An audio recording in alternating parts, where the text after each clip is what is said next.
Hello again everyone from Tokyo, Japan. Welcome back to Two Wheels in Tokyo.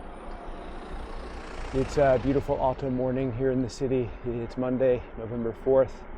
Today's national holiday, so most people are off work, including myself. My wife and daughter have gone to Kyoto. They've been there for the weekend to visit family and do a little sightseeing. And I've been working around the house and doing a bit of cycling. The purpose of today's ride is just to try to maintain my fitness, keep my butt used to the saddle, and to shake down my bike and make sure that I've got everything set up right. The fit is good, all the components work, and think about if there's anything else I need to make it better for next year's Tour Divide. The subject of today's video is, why am I riding the Tour Divide? And in this video, besides answering that question, a little bit later on, I'll show you my bike and the modifications I've made up to this point. There's a fair number of them. And also I'll be taking my bike on the small amount of single track which is available here in the middle of Tokyo.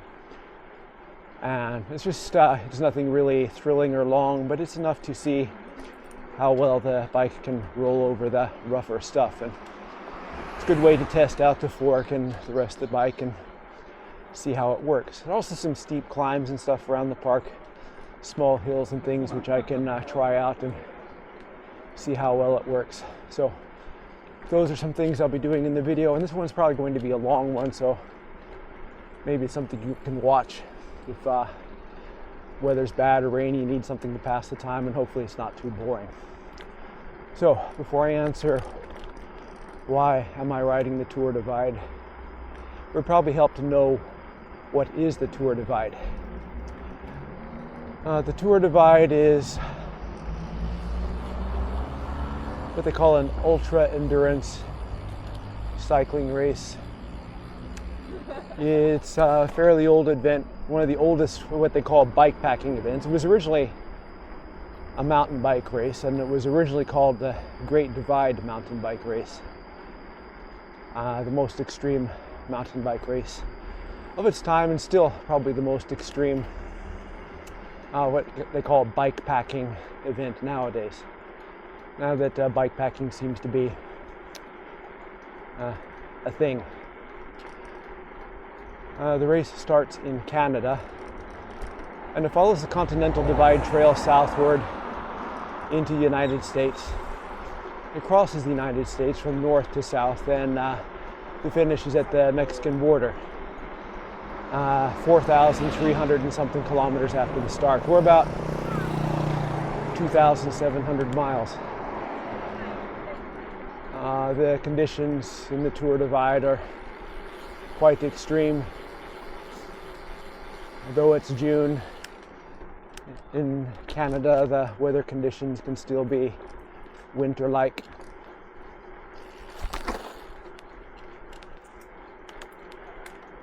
And you can find ice, snow, rain, hail, mud, tree roots, rocks, sand, and sometimes all these things together at the same time. It involves, can't remember exactly which figure, 100,000 meters or 150,000 meters of climbing. The course is pretty much entirely off-road, and it's self-supported. You have to carry everything to supply yourself. You need to carry the food, the water, shelter, sleeping gear, tools, spares. It's a pretty demanding event. So you might ask, why would someone want to put themselves through something like that? And in my case, I have a kind of complicated answer to this question. But the most important one, the biggest answer, is I'm trying to make a change in my life.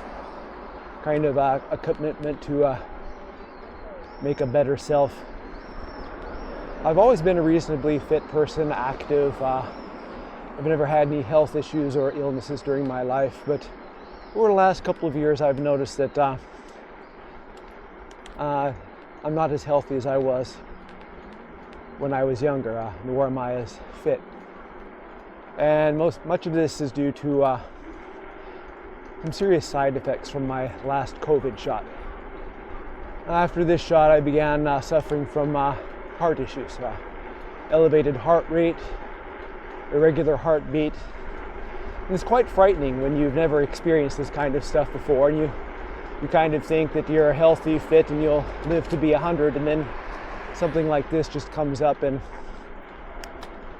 scares your pants off. So I went to see a doctor, and I was made to wear a portable EKG, something they taped to my body to keep track of my heart rhythm and heart rate. And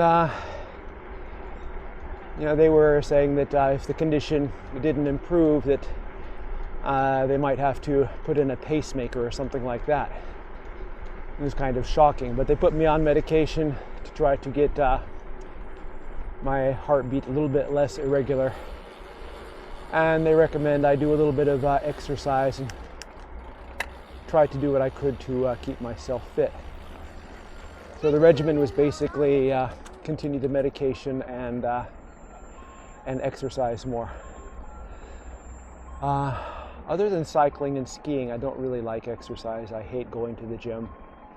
I don't like running. But I've always loved cycling, and I've been doing it since I was a kid. For me, it's a wonderful physical activity. I like to be able to do something where it feels like I'm actually doing something, like I'm going somewhere. Running, I can't run all that far. It's a lot of work, pretty strenuous. I sweat a lot, get sore a lot, and I've never enjoyed it. I was in the airborne in the Army, and the cadence they sing, hey, hey, all the way, we run every day. And I used to run like crazy, but I never liked it. And just going in a room and lifting up weights and using exercise machinery is incredibly boring to me. When I get out my bike like this, it's wonderful. I get the good workout. I feel like I'm going somewhere, because I am going somewhere. Especially in a place like Tokyo and in Japan. There's so many places you can ride a bike and so many things you can see. So I really enjoy it.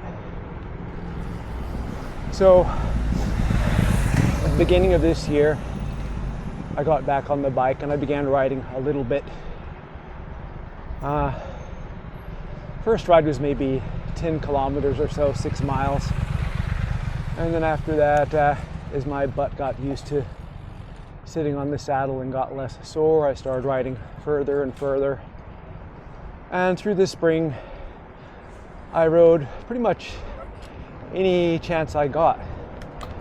Always riding a little bit further and a little bit faster, and to the point where recently I can ride 100 miles without breaking a sweat, which is what I did last week. During the course of the year, I've lost 25 pounds of weight, and my heart issues have gone away, and I don't have to take any medication other than an occasional aspirin for sore muscles.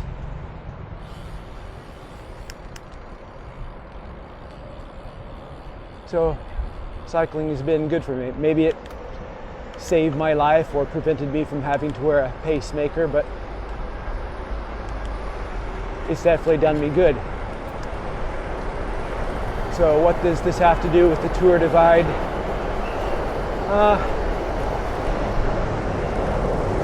When I got back on my bike, while at work, I do a lot of stuff on YouTube.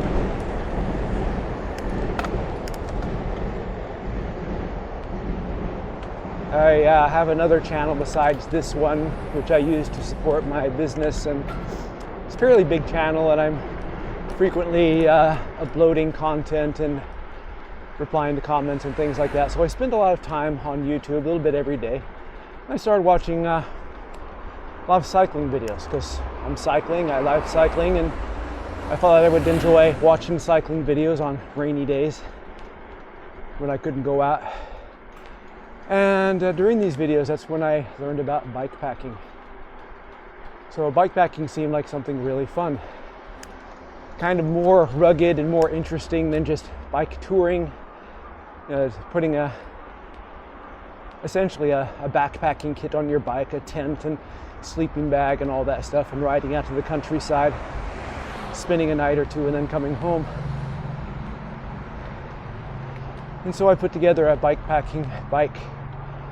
That's the All-City Space Horse, which I describe in one or more of my earlier videos on this channel. And I had a lot of fun. And it was while watching bikepacking videos that I first heard about the Tour Divide. And these were videos by Matt Ryder and Ryan Van Duzer. And I really loved watching these.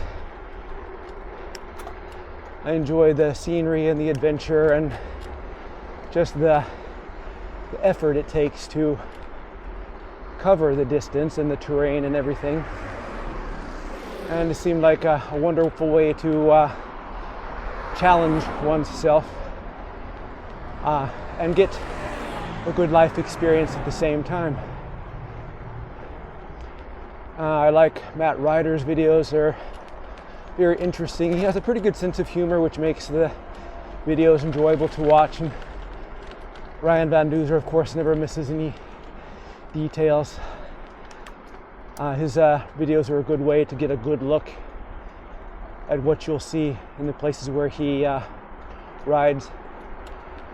And as much as I wanted to take part in the Tour Divide, I thought it wasn't possible. It's like getting the bike is not an issue. The money is not an issue. The main issue is the time. In order to complete the Tour Divide, I would need, if I were in any kind of shape, I would take at least 30 days to cover the distance, and a few days in addition to that for travel and emergencies and things like that. And that's a lot of time for a person who lives halfway around the world and has a family, kid, dog, stuff like that, plus work. So for a long time it was just a dream and something that I enjoyed just by watching videos. But then before this year's Tour Divide, a new video was uploaded on YouTube by Marcus Weinberg, who is a German YouTuber and cyclist. And I really love this video. It's probably the most interesting of the Tour Divide videos I've seen.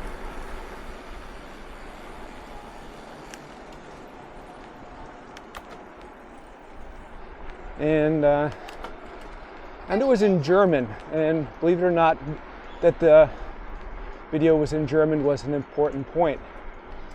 So I sent a link to the video to a friend of mine who is German and lives in Germany. Interesting guy, and who really loves cycling. And he saw the video and he said, "Wow, sounds like a great adventure." And I said, "Well, you want to ride it with me next year?" And he's like, "Sure, no problem." So whenever you're going to do something foolish or crazy, if you can do it with someone else, that kind of makes it less foolish and crazy. If 2 people do it, it's half as crazy. If 3 people do it, it's only 1/3 as crazy.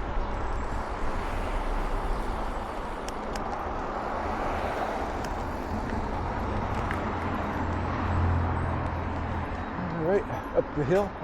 Might get a little bit of out of breath on this hill here. Park's super busy today. So with him joining me, all of a sudden it seemed like a more realistic thing. If he can make the time, certainly I could find a way to. Yeah, he's a lot like myself. He's married, he has a daughter, same age as my daughter, and they happen to be best friends. All of us lived together in Japan for several years.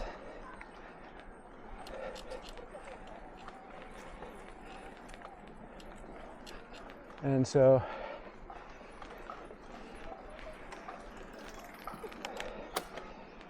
another good point to his joining me in the Tour Divide is that it made the event easier to sell to my wife.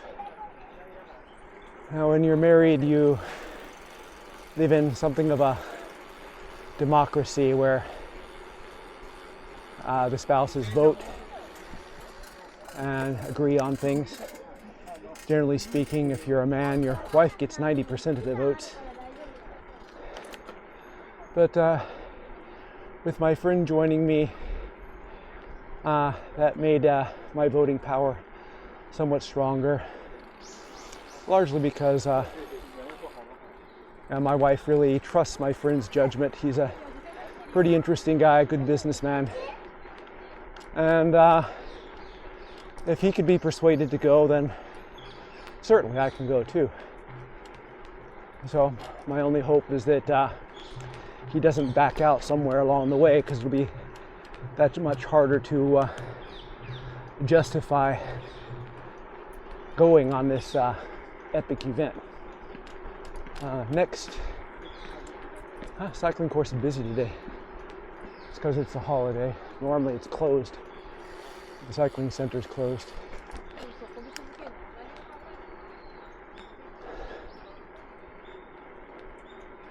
And so now basically it's just preparing. Another thing which plays in my favor is that the event ends in New Mexico, which happens to be my home state, and I still have family there. And if and when we should arrive in New Mexico, we have transportation and a comfortable place to stay.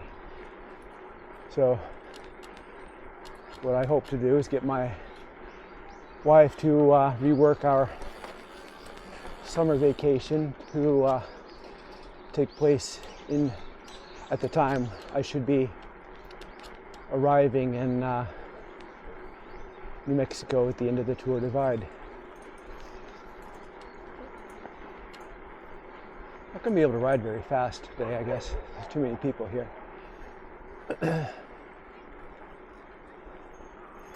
See how fast you can go.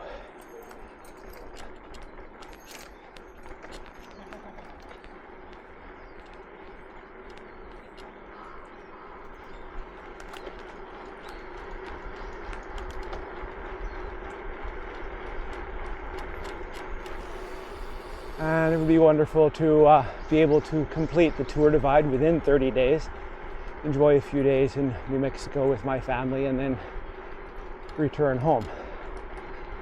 So that's the plan as it stands. The only thing left to do is the final details and booking flights and stuff like that.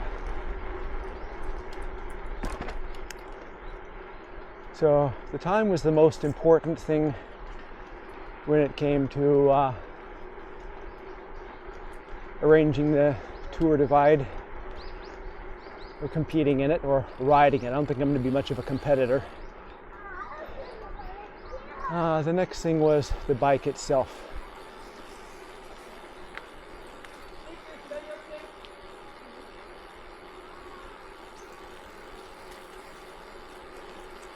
And in the case of the bike, I'll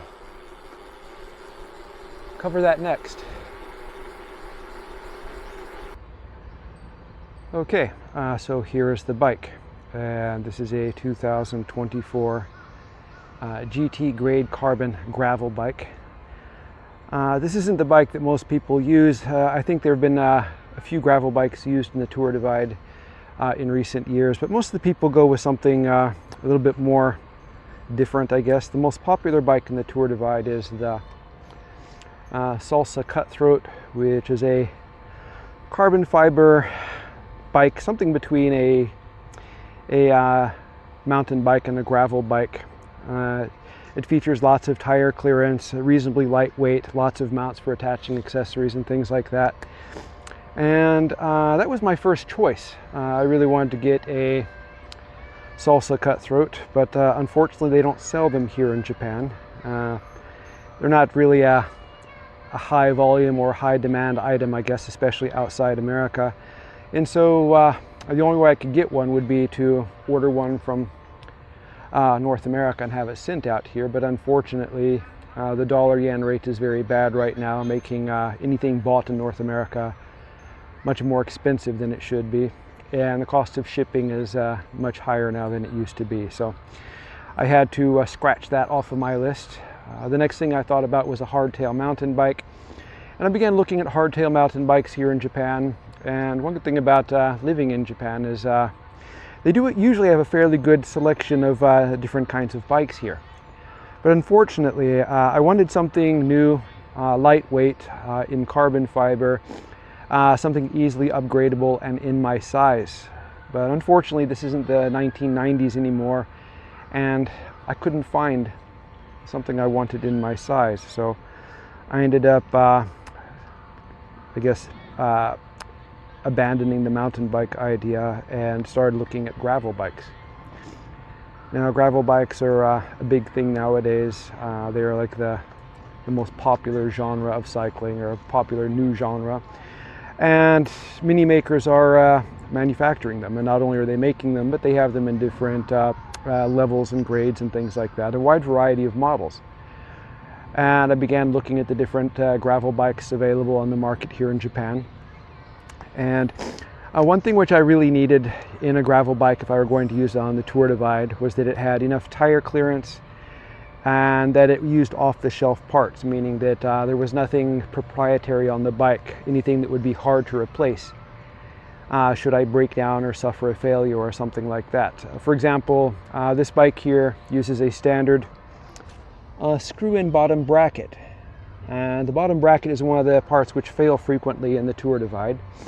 And if I were using something, an odd, press fit or other type of bottom bracket, it might be hard to find a replacement along the way. Whereas this one here, it's quite simple. I can find one of these pretty much in any bike store in America or Canada, and I can install it myself with the tools I have in my bag. So that was one thing. The parts compatibility is a big issue. The tire clearance, that's also important. You need big tires for the Tour Divide. You don't necessarily need giant tires, but they need big enough to give you enough traction, so you don't slip and fall, or you can keep control of your bike. You need flotation, so the tires go over things instead of sinking into them. And you need low rolling resistance. So tires are a very important thing. You want to have traction, you want to have flotation, but you don't want them to be too slow. And one of the reasons I chose the 2024 GT grade carbon is that GT says that it will accept 50mm wide tires. And last week I put these tires, these are Goodyear Connector Ultimates, and these are 50mm wide. And I still have fairly good clearance there between the stays and the tires. It may not be as much as a Salsa Cutthroat, but when it comes to peanut butter mud, really no amount of clearance is going to stop your wheel from sticking in the back. As I said, I'm from New Mexico and I have a lot of experience with peanut butter mud from when I was a kid. And yeah, it's pretty nasty stuff. So I figure that this bike has enough tire clearance and it should be good to go. Also, I swapped out the fork, the carbon fork, for this RockShox Rudy with 40mm of travel, and as you can see I have a decent amount of tire clearance on here. Once again, it's not huge, but it's enough. And I've tried these tires on a little bit of single track which is available here at the park, and they work quite well. And I've ridden them through the mud here, and one thing I like about these tires is that they shed mud quite easily.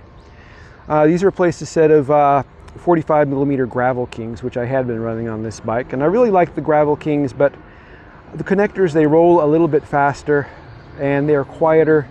And also when I get done riding through the mud here, I usually find that the mud comes off the tires, whereas with the Gravel Kings I'd have to go over by the dog park and just wash the mud off the tires before I rode home, because I didn't want to get mud inside the bicycle garage.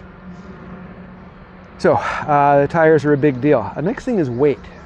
So one thing about the Tour Divide is a lot of the course is simply unrideable. You have to push or carry the bike, and the lighter the bike is and the lighter your gear is, the more easy it will be to push or carry your bike. And the Carbon Grade is a fairly lightweight bike. It was very lightweight before I upgraded the fork, but the fork isn't especially heavy. And right now it sits at around, without the bags and stuff on, around 10.5 kilograms, which is quite respectable and a fair amount lighter than a Salsa Cutthroat. Other things which I wanted, the driveline compatibility, and I love the driveline on this bike. I think it's well suited for the Tour Divide. I have up here on the top the Shimano GRX 820 brake shifter levers. So I have a 12-speed on the right. I have a dropper post lever on the other side, though I don't have a dropper post on this. I don't think I'm going to put one because I'm going to use a seat bag, and dropper posts and seat bags are things which probably shouldn't mix together. But I love the shifting on this bike. I love the way the GRX system works. The shifting is smooth, it's precise, and I have enough gear range to do some serious climbing with this bike. On the front here I have XTR 9100 12-speed crankset. It's very light, it's very beautiful. I have it mounted to a 34 tooth chainring. In the back here I have the XTR 9100 cassette with a 10 to 51 range. And I can climb hills steep enough on this bike that I can't keep the front wheel on the ground. Of course, that will change when I load down the bike with all the gear I have to carry with me. But I can always carry a 32 tooth chainring or swap one in along the way. It's a standard Shimano part. I can use XTR or XT or SLX or whatever the bike shop happens to have, and just swap it on there, and that'll give me a little bit extra leverage to get over the steeper stuff. The bags, I've mentioned before, I have the bags ready. I have a frame bag, I have a seat bag in the back, and I have a bar bag. All these are by Apidura. I like the quality of Apidura. I've used a few other things over that, in my earlier bike packing experience, and I think they work well. Everything fits well. It's reasonably durable and reasonably weatherproof, and that's what I'm going to put all my stuff in. And I'm still working on the other gear, the things like the tent and sleeping equipment and things like that. I really want to try to be able to be comfortable during the ride, which means probably staying in hotels when I can, and if I have to sleep or camp out, I don't want to have a miserable, uncomfortable night. So a decent quality sleeping pad, a decent quality a tent, and things like that to make myself reasonably comfortable so I can make the most use of my rest time. Those are important. One thing that I don't have on the bike yet is aero bar. I have one. I picked up Profile Design Cobra T2, which is a lightweight aero bar, kind of short, very comfortable, and it fits on my data bar here. I'll have to rearrange the mounting of my other stuff here. As you can see, I've got a lot of junk mounted on the front of the bike. I've got the Insta360 cam and the Wahoo and my telephone and a bag for accessories and stuff in there. So when I put on the aero bar, I'll have to reconfigure the arrangement of my cameras and cycling computer and all that. But for the moment, that's it. That's what I've done to the bike, and I'm riding around, everywhere I can. I'm climbing with it. I'm riding it over the rough trails and things like that to shake it down and see if there are any improvements I can make to it. But so far, everything seems spot on. The only thing I can think to change is possibly lowering the gearing a little bit more and possibly upgrading the brakes. I have the Shimano GRX 820 calipers with Swiss stop rotors and Swiss stop pads. I like these. They stop quite well. They last longer than the original Shimano pads. The Shimano pads, I love them. They're quiet. They bite in quickly. They slow the bike down quickly, but they don't last very long And another issue I have with them is that you have to be very, very careful with the setup, installation, and cleanup, because if they get even a little bit contaminated, they're very noisy. I don't have that issue with these except when they get wet. Swiss stop pads get really wet, or really noisy when they get wet. So anyway, that's it for the bike. So go ahead and hop back on and do a few more laps around the park, and I'll take it over the short bit of single track here, and maybe you can get a look at how the suspension works and see how well the bike handles it.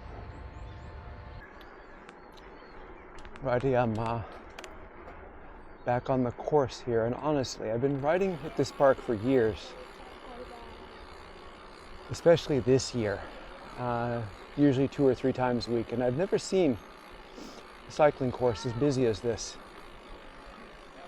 Normally there will be 2 or 3 kids cycling on the cycling course and maybe 2 or 3 more tourists, but maybe 20 or 30 today, maybe 200 or 300. There's lots and lots. So kind of be careful and not go very fast.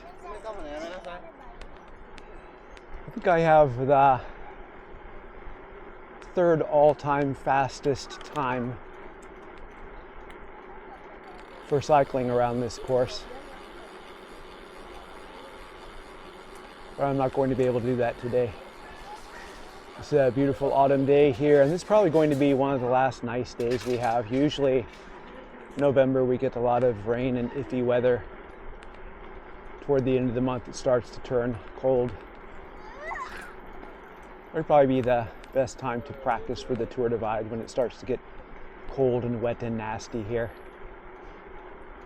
But there's no sense in doing that when I don't have to. I'm sure I'll get plenty of that next year. Should have ridden out to the countryside today. Maybe I still will.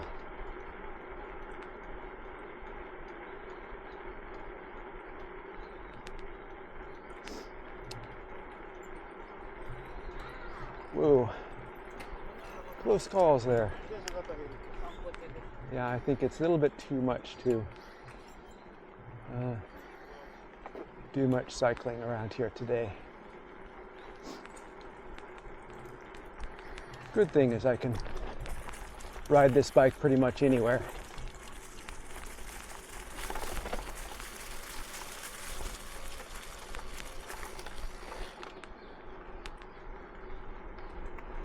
One of the virtues of a gravel bike. The strong points about gravel bikes. First, they're reasonably fast. They're lighter than mountain bikes, shorter wheelbase, a little bit steeper geometry.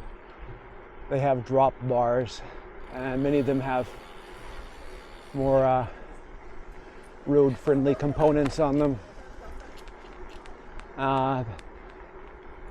One benefit they have is the wider tires, and depending on the one you get, a slightly more upright riding position. It doesn't necessarily make you more comfortable, but it gives you more options. Another thing is to be able to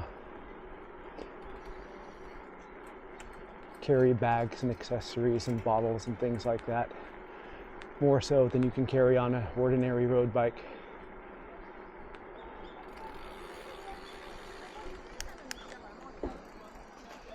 Yeah, I think we're just a little bit too busy at the park here today. I would come tomorrow, but tomorrow's a busy work day and I have a lot of things I've got to get shipped out, a lot of paperwork to do. Wednesday it's supposed to rain.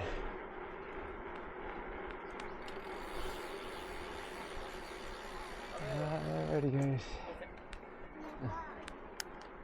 So that's it. That's a quick way of, casual way of saying sorry. What you say when you're not really sorry? If we were really sorry, he would say "gomen" or "gomenasai." Wow, what a crowd. Let's see if we can find the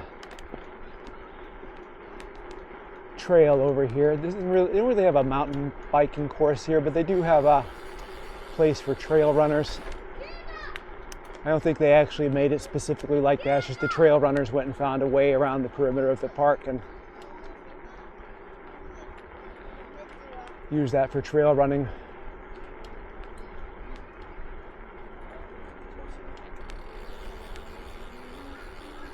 Yeah, pretty wild, pretty crazy here today.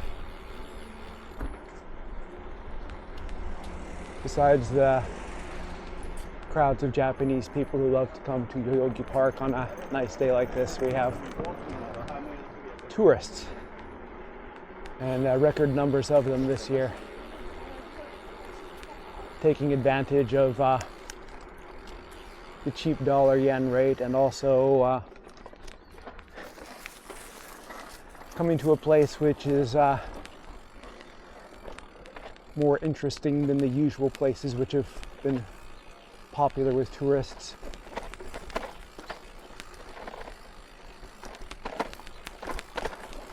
Fairly rough here. We've got a good collection of rocks and roots, but the bike handles it well.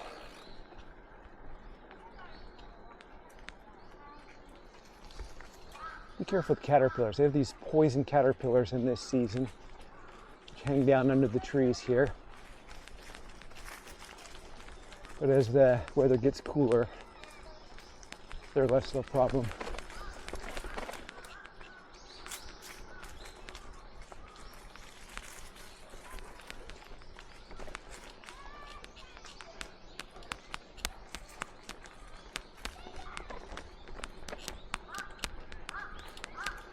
This guy up here has trained the birds to land on his hand, and he's here every day.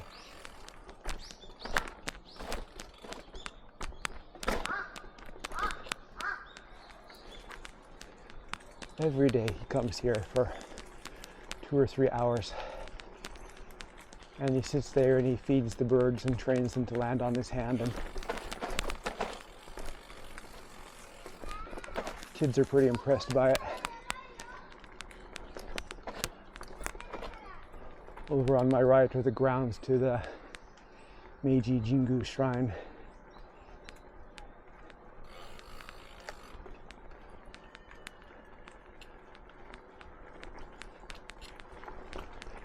But so far everything works well. The bike really soaks up the bumps. The fork does a good job. 40 millimeters of travel is plenty on this bike. The rear triangle has what GT calls 30 millimeters of gravel travel, and it works.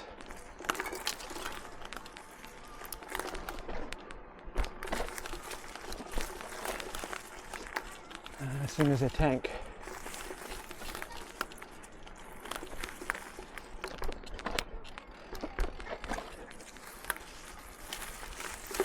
And it's nice to have a bike which is comfortable both on and off the road.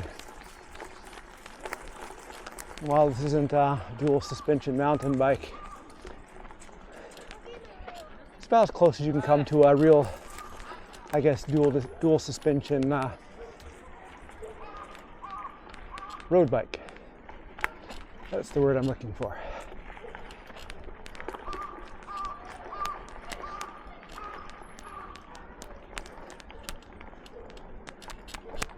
So, I think we're going to head out of the park. It's too crowded here to really ride. Go ahead and take a ride through Shibuya.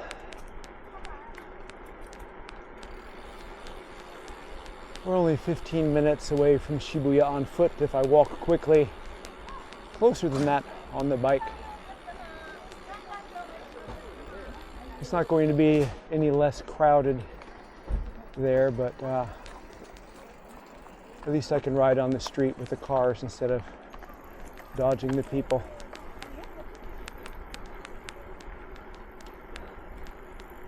For agony's sake, I'll go to the main entrance of the park.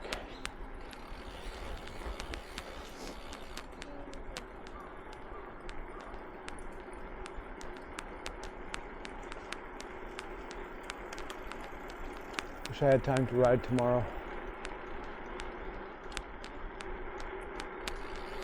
But something else you can look at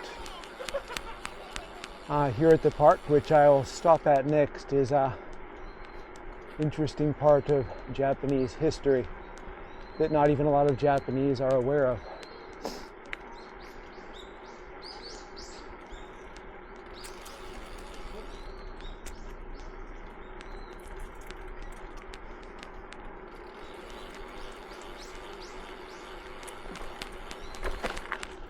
A little more gravel here, real gravel.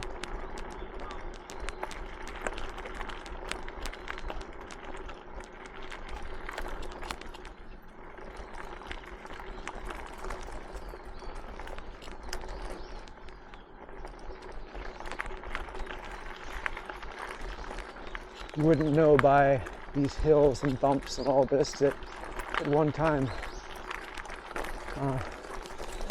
there used to be an airport here. The very first one built in Japan.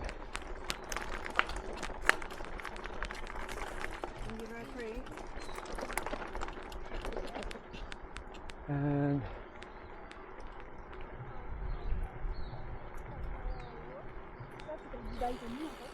right up over here is a monument.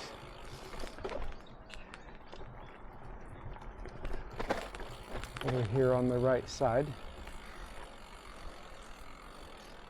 And this monument marks the place of the first flight in Japan. So this was the very first place that an airplane flew in the country of Japan more than a century ago. It was also the location of the first flight of Japan Airlines airliner. So a pretty interesting historical significance here. And of course nothing is left of the runway now other than this monument and the kind of flat spot where it sits. The park has changed a lot over the years. So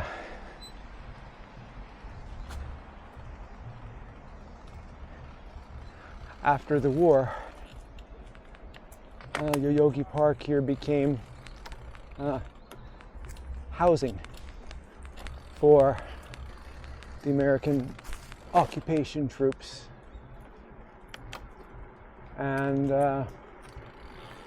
several neighborhoods were built in the park here. And it was basically, if you were to come here, say in the early 1950s, and we're walking around here, it would look like a Southern California suburban housing division, covered with ranch-style homes and with grass lawns and driveways and places to park your car, and you would never know that you were in Japan. The streets were named after presidents and generals, like the downtown parts of towns in America.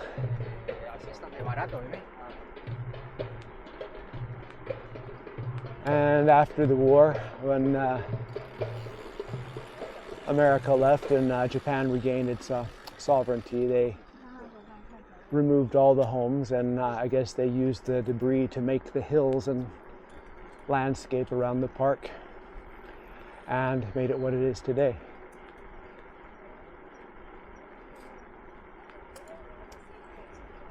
It's an interesting place with some interesting history.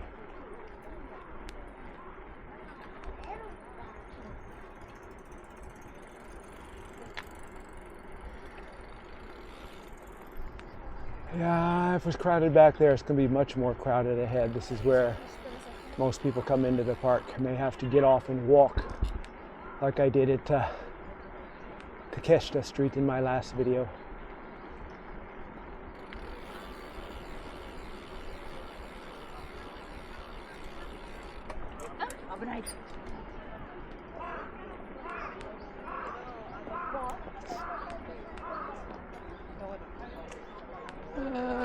Really, really busy, not insane, but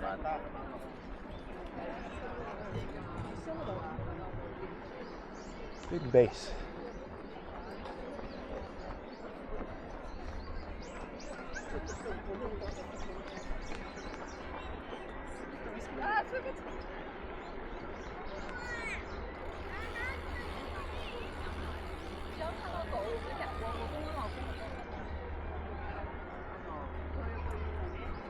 Lots of music in the park. Lots of people come here to practice instruments.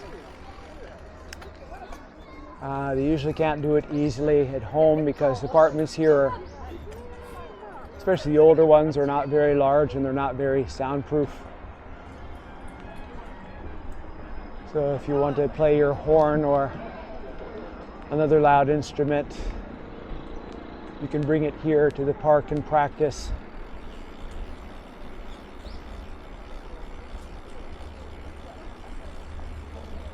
You don't have those barricades in the middle of the entry.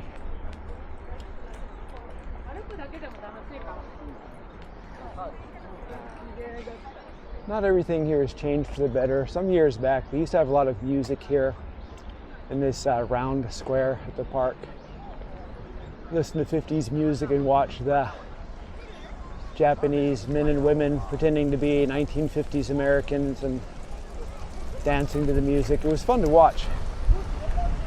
And then before that, along the sidewalk here, it's a popular location for wannabe rock bands and rock stars to perform. They would bring their amps and drums and instruments and a generator and plug everything in and make a lot of noise, a little music.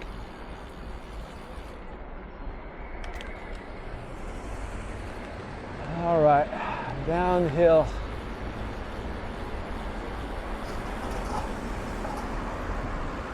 Talk about bad driving.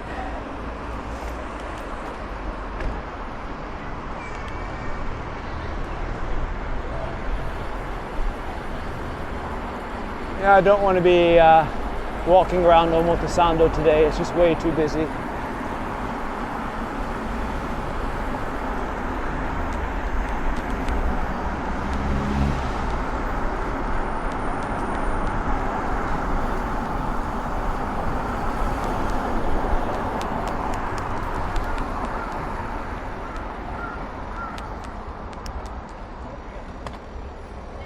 This isn't bad. You try riding in New York or Miami.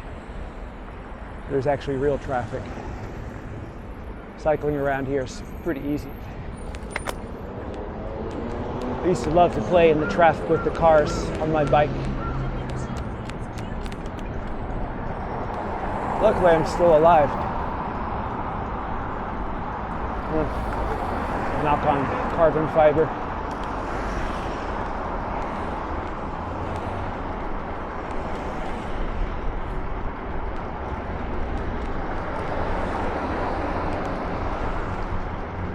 Yeah, here I can ride at a decent speed and I feel much safer riding among the cars than I do among the people.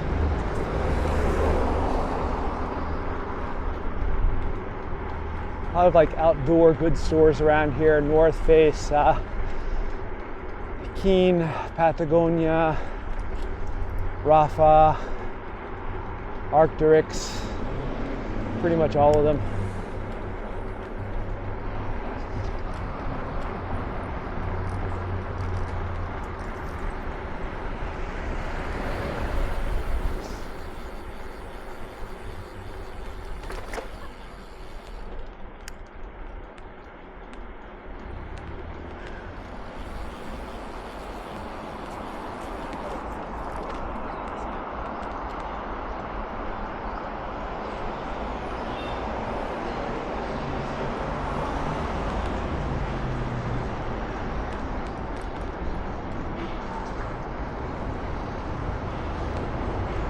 Miyashita Park again.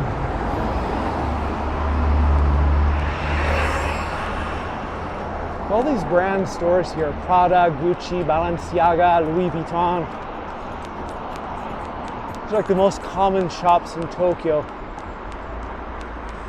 I said I'm from New Mexico, and the entire state, New Mexico doesn't have a single Louis Vuitton or Prada or Balenciaga or Gucci store.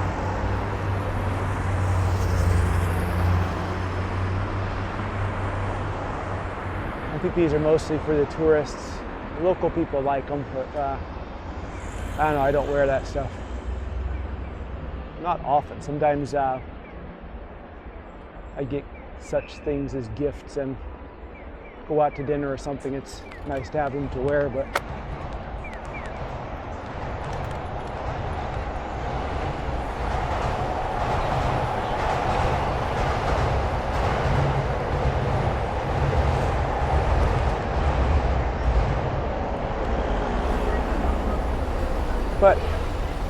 wearing a suit which costs as much as a nice car is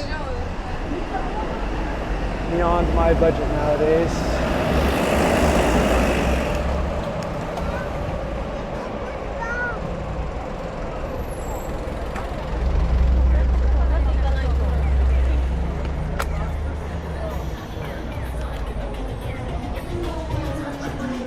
Shibuya. Maybe we'll take our time and go through the Scramble intersection again. This ain't it yet.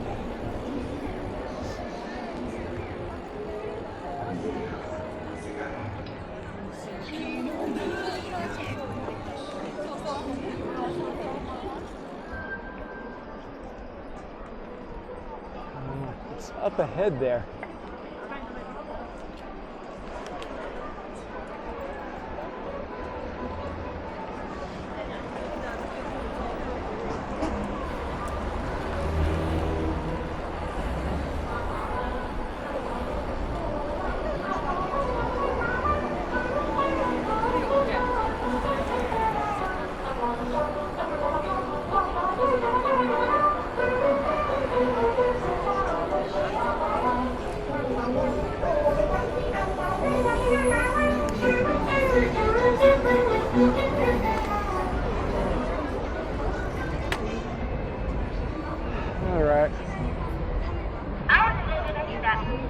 Here we go.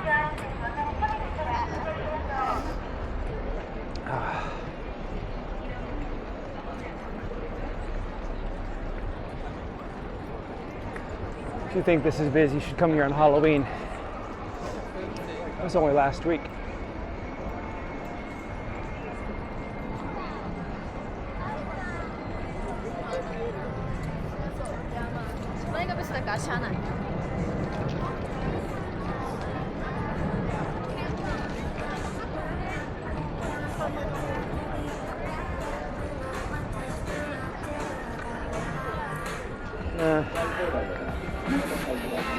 It's much less busy than Takeshita Street because there are many more streets here.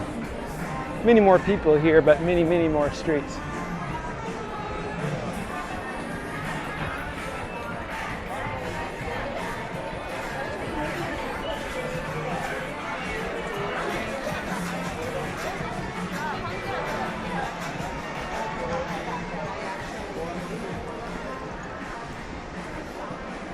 I can probably ride here. Don't have to walk. I hate walking almost as much as I hate running.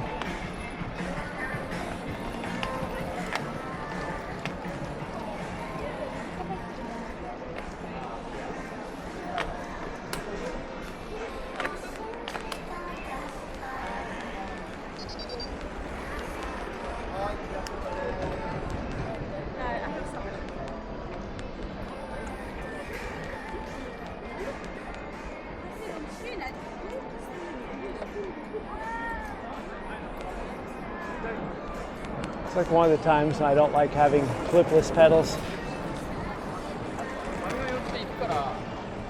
I can usually get my feet out of the pedals quickly enough, but only 99.9% of the time. So I still fall down on occasion.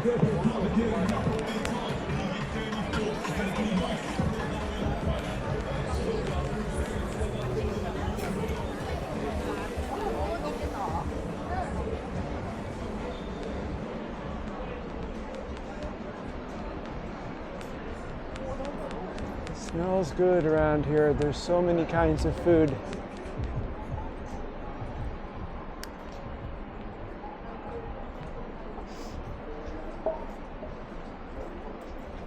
Should probably get a bell.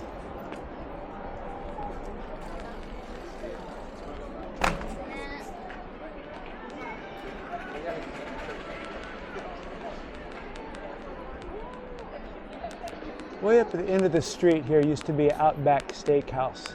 I used to love to come here. And to Shakey's Pizza. Oh, thank God Outback is still there. There was one in my neighborhood in Roppongi, but they closed it after the pandemic. And Sushi Zanmai. That's a hard choice. I like Sushi Zanmai. It's not like the best sushi, but it's very good.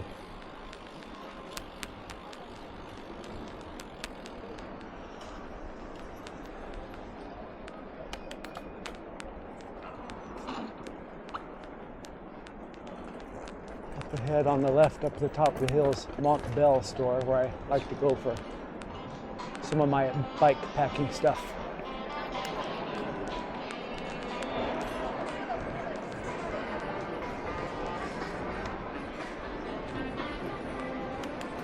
The thing about riding a bike is you can ride the wrong way on a one-way street. That's completely legal here. Though not everything I've been doing today is legal.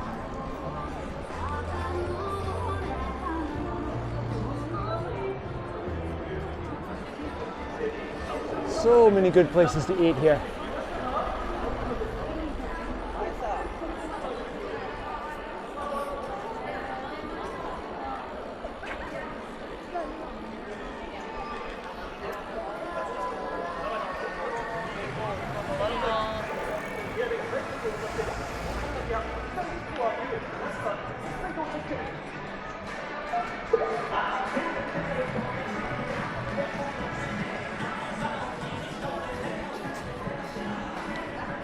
Yeah.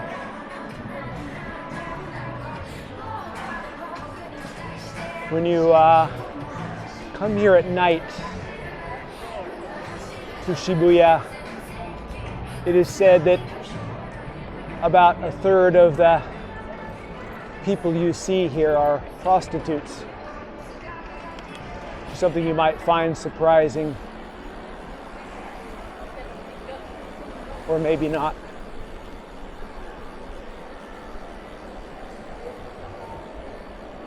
Seibu department store.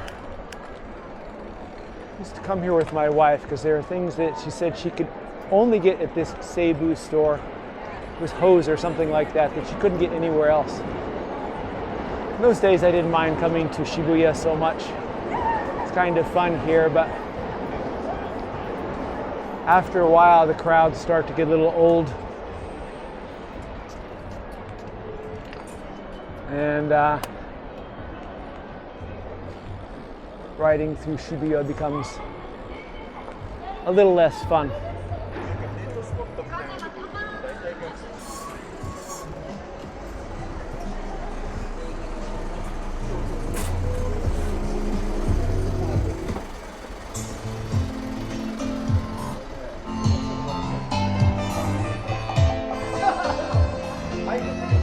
May not be the Highlands of Scotland, but it's pretty unique here.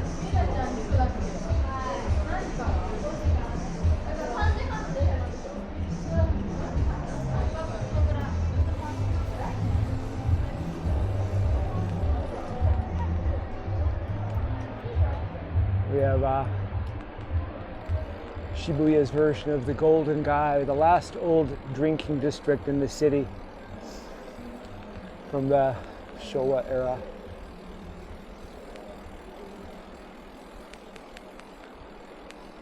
But it's a lot less rowdy here than real Golden Gai.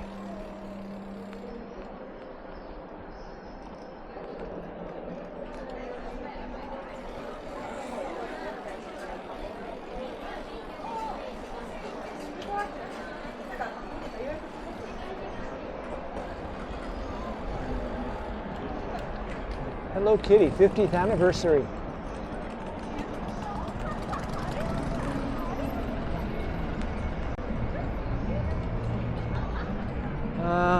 Which way do I want to go, George? I don't know. Should I go straight up this hill or turn left and go up a different hill?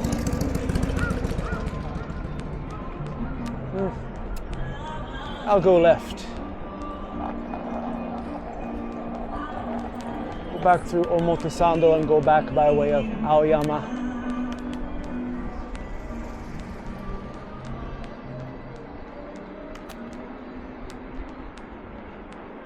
Big Camera. Great place to shop. Tax-free, and I don't know if you can use points and tax, but sometimes you can get a pretty good discount either way.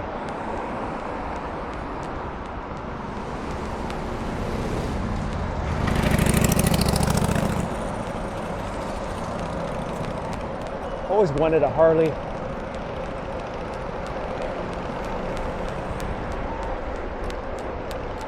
Not a sporty, but a real Harley. Fairly common here in Japan. Probably more reasonable than they are in America.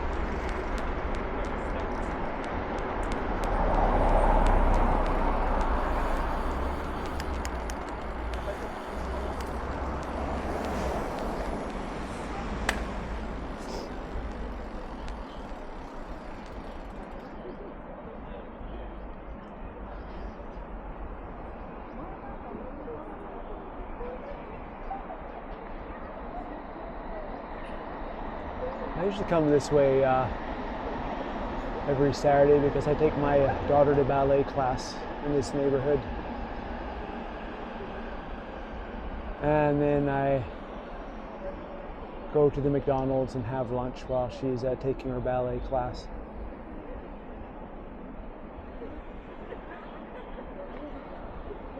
There are better places to eat than McDonald's. I sometimes go to Teddy's Bigger Burgers. As I think I mentioned in one of my previous videos, I used to know Teddy in Hawaii. Fortunately, he's no longer with us, but at least his restaurants are still here.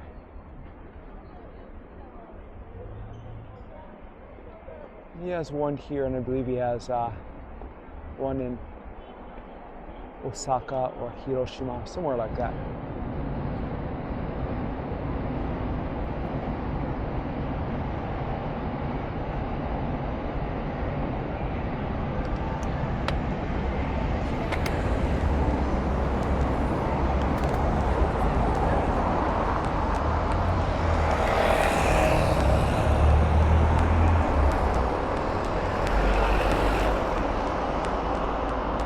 Now, if you're driving in Japan, always avoid driving in the left-hand lane if you can help it.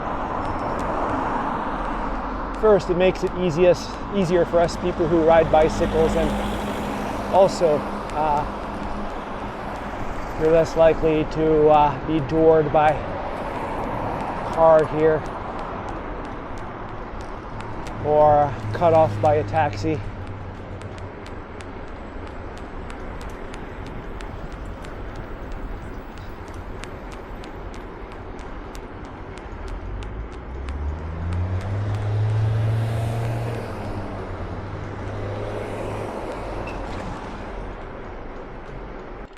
Anyway, I think this video has gone on long enough, so I'm going to go ahead and end it now. Tour Divide now is only 8 months away. Really looking forward to taking part and continue to ride here and continue to get in shape. I do plan to make some more videos of my rides around Tokyo, and if there's anything in particular you'd like to see, please let me know and I'll go out and see if I can get some video of it. Anyway, thank you very much for watching, and I hope you tune in again soon.